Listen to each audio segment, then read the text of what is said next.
Stephanie Moss, the Curriculum Director for Towns County Schools, and I want to read to you today The Three Hens and a Peacock by Lester Laminack.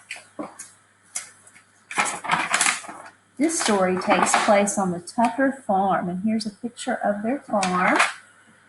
Things were quiet on the Tucker's farm. The cows chewed their cud, the hens clucked and pecked and laid their eggs. The old hound stretched out on the porch, watching and listening.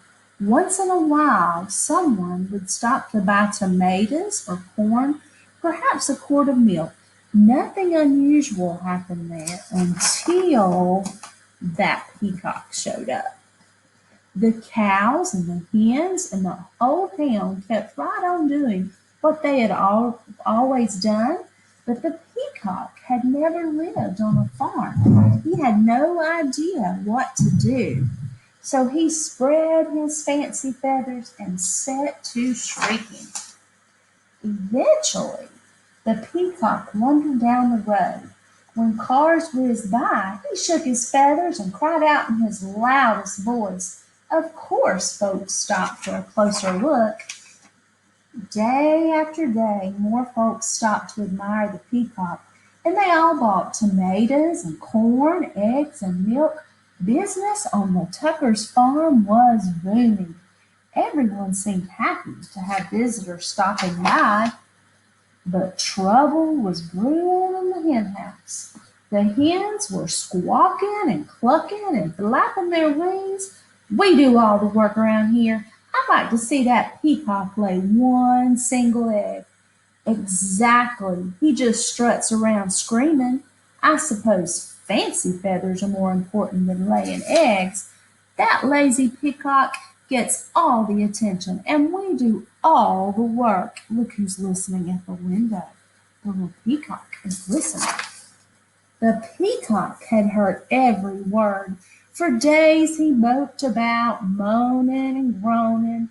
I wish I could be more useful around here. Humph, clucked one hen. The others ruffled their feathers. The old hound dog stretched and slowly raised his head. Why not let the peacock stay here to be useful while you hens take the glamorous job down by the road? The three hens began clucking to one another. What a wonderful plan! Yes, it's a fabulous idea. Oh, ladies, we simply must fancy up our feathers tonight, and nothing but our brightest beads, bangles, and bows. We'll stop traffic for sure. Why, you girls know I can strut with the best of them. The peacock perked up. Let's do it, he declared.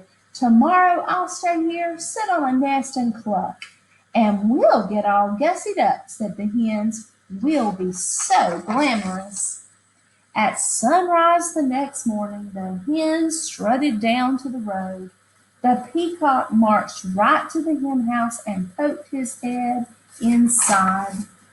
The hens flocked by the road, waiting for a car.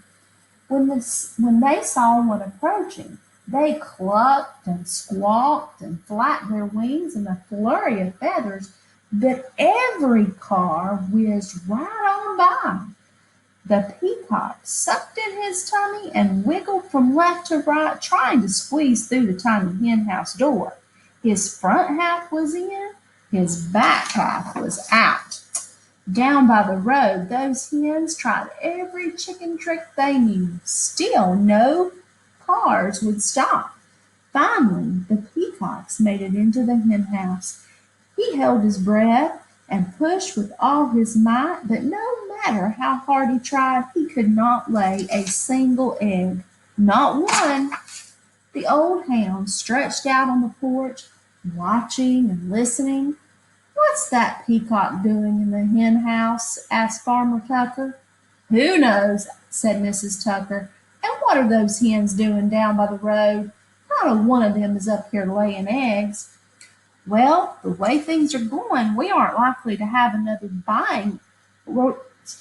well, the way things are going, we aren't likely to have anyone buying eggs today, said Farmer Tucker. We need that peacock down there stopping cars. When the peacock heard that, he smiled the biggest smile you ever saw on a bird's beak. I am helping, he thought. He squirmed back and forth until he popped out of the cramped hen house. Then he trotted off to find the hens. The exhausted hens were all plucked out. Every feather was out of place. What a day! We couldn't get one car to stop.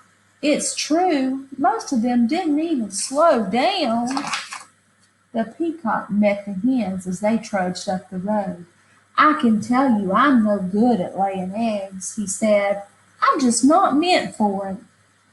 One hen nodded. I put on my stellar strut, and even I couldn't stop a single car, she said. I have to hand it to you, Fancy Feathers. Your job is harder than it looks. The other hens agreed. The peacock looked relieved. So the hens marched back to the hen house. The peacock strutted down to the road.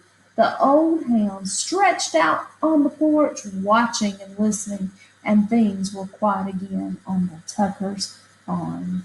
Thank you for listening to my story today. Have a great evening.